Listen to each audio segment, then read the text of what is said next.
Gabon News Entretien, un espace pour décrypter, débattre, échanger, analyser avec les acteurs qui font l'actualité. Gabon News Entretien, c'est avec Linda Nyumba sur Gabon News.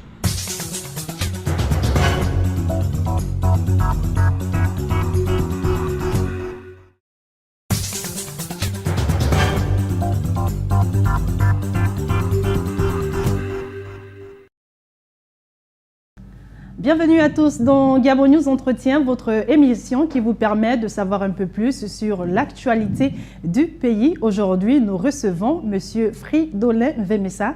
Il est secrétaire général du syndicat de l'éducation nationale. Avec lui, nous discuterons de la crise dans le secteur de l'éducation sur la position du Sénat. Monsieur Fridolin, bonjour. Bonjour, madame. Merci d'avoir répondu à notre invitation. C'est toujours pour moi un plaisir lorsque la presse m'invite. D'accord. D'entrée de jeu directement, après plusieurs mois de grève et le paiement des rappels, les 30 et 31 décembre dernier, à une bonne partie des enseignants, la Convention nationale du secteur de l'éducation nationale, CONACYCED, a invité ses adhérents à reprendre le chemin des classes le 6 janvier dernier. Une avancée du gouvernement saluée par la CONACYCED et le Sénat aussi, je suppose. Oui, vous savez que le Sénat était à l'origine, effectivement, de la négociation en tant que membre de l'USAP.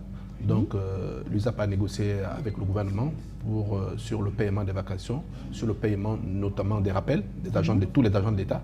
Et le Sénat a donné sa position avant même que la CONACYCED n'entre en grève.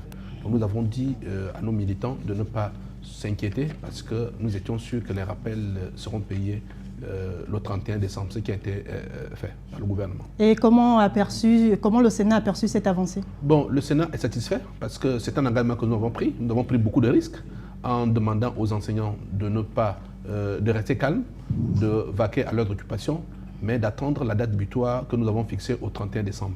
Et pour nous, c'était un challenge que nous avons réussi à avoir parce que vraiment il n'était pas évident que tous les rappels des enseignants et des autres agents de l'État soient payés par le gouvernement parce que nous savons que c'est depuis 30 ans que les rappels des agents ne sont pas payés. Justement, s'agissant du non-paiement des rappels de soldes de tous les enseignants, oui. Jusqu'à ce jour, les cours ont bien repris dans les établissements scolaires. Oui. Seulement aujourd'hui, la CONACYCED menace à nouveau de rentrer en grève d'ici au 1er février prochain.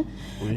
Si les revendications, c'est-à-dire la totalité des revendications contenues dans le cahier de charges, notamment la mensualisation de la PIF, le paiement des rappels aux oubliés et l'octroi des postes budgétaires à près de 1000 enseignants du pré-primaire. Sont 1600 et le départ du ministre Séraphin Mundunga.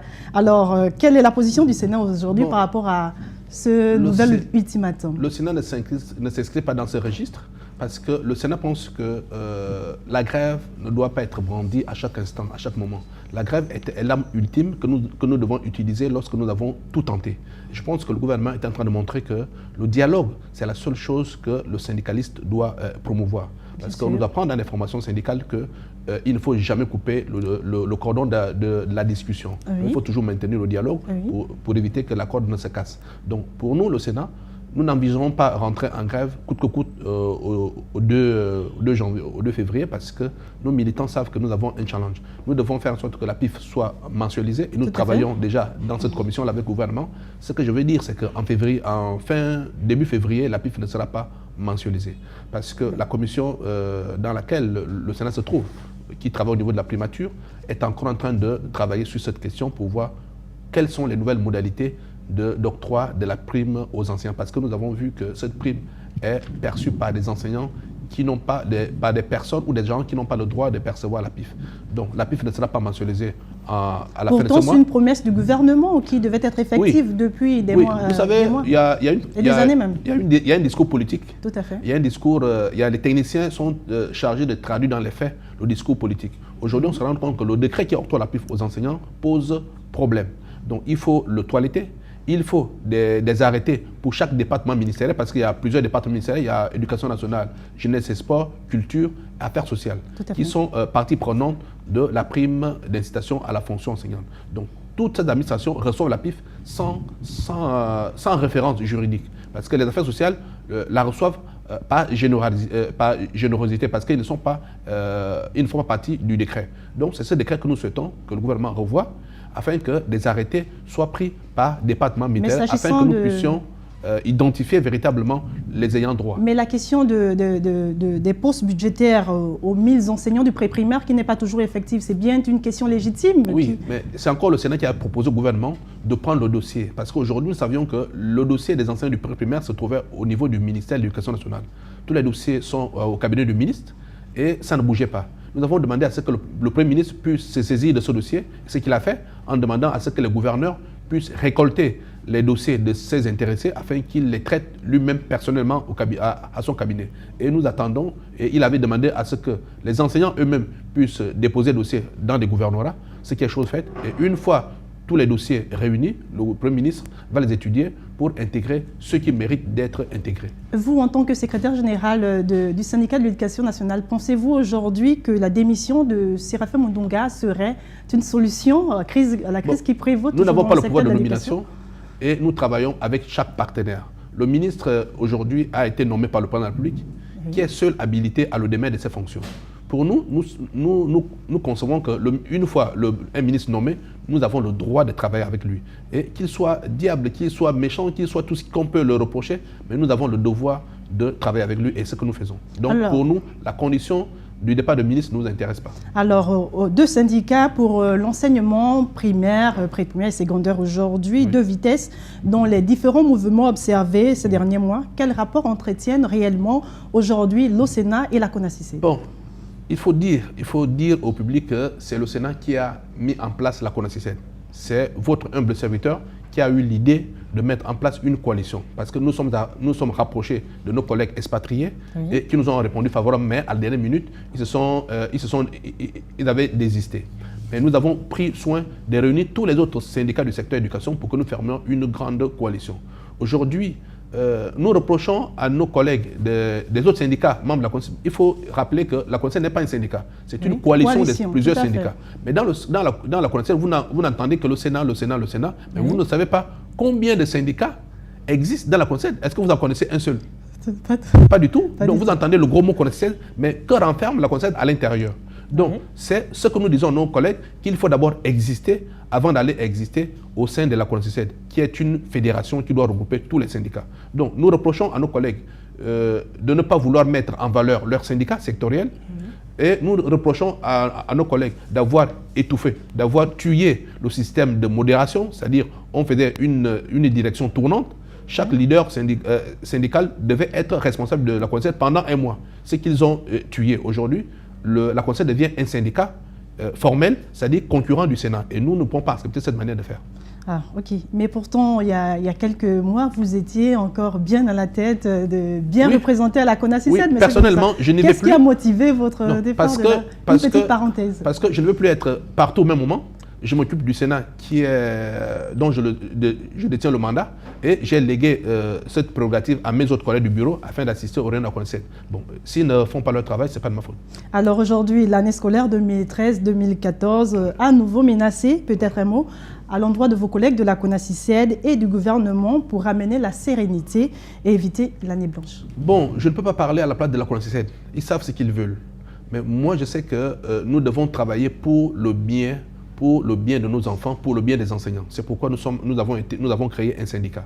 Nous devons faire en sorte que les problèmes qui se trouvent au sein du secteur de l'éducation puissent trouver des solutions à court, moyen et long terme. La grève n'est qu'un moyen d'accéder effectivement à la revendication. Mais s'il y a volonté de réussir de tous, nous ne pouvons pas faire recourir à la grève. On peut pas recourir à la grève. La grève ne peut venir que lorsqu'il y a blocage. Or, aujourd'hui, il n'y a pas de blocage. Nous disons que les choses doivent aller doucement, doucement. Et par exemple, je vous donne un exemple. Aujourd'hui, nous demandons à ce que les vacations soient payées après service fait. Oui. C'est-à-dire qu'une fois l'enseignant sort de salle de classe, de surveiller son examen, lorsque l'enseignant a fini de corriger ses copies, qu'il aille directement au trésor récupérer son argent. Donc nous ne voulons plus que les listes aillent au ministère pour éviter qu'il y ait encore des magouilles que nous observons aujourd'hui. Vous faites encore confiance au gouvernement, M. Fridolin Vemessa? On fait toujours confiance au gouvernement, même si on sait que derrière, le gouvernement a toujours tendance à vouloir nous nous tromper ou nous désabuser, mais nous devons toujours faire confiance. On ne peut pas faire autrement parce que le gouvernement, c'est avec ce gouvernement que nous devons négocier, que nous devons trouver des solutions.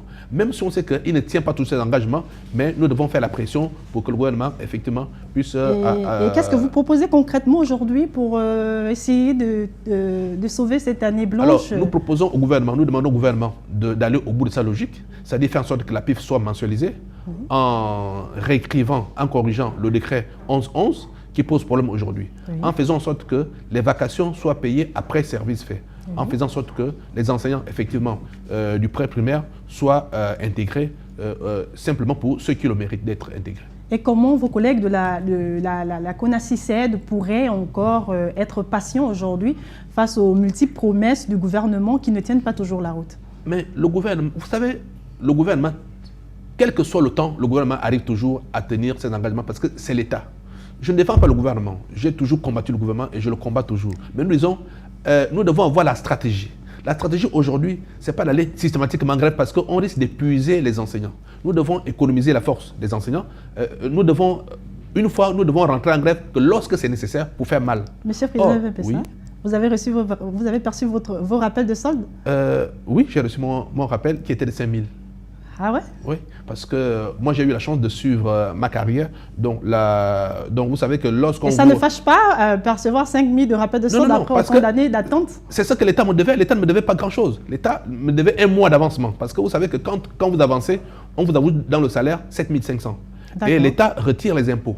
Et il vous verse ce qui reste après avoir retiré les impôts. Moi, ce que j'ai reçu, et je ne me plains pas. Donc, un mot à vos collègues de la CONACYCED, patience, patience et patience. Bon, non, pas patience, patience. Il faut être stratégique et raisonnable. Nous savons que la grève ne règle pas toujours le problème. Au contraire, la grève complique le règlement des conflits parce que lorsque aujourd'hui, il y a rupture de dialogue entre la CONACYCED et le gouvernement. Comment reprendre le dialogue?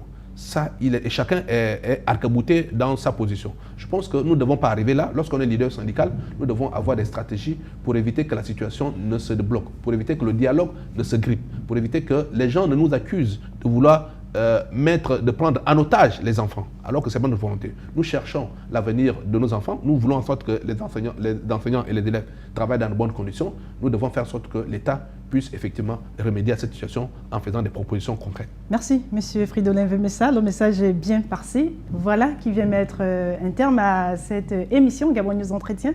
Merci de nous avoir suivis et à la semaine prochaine. Mes mères sur Gabon News.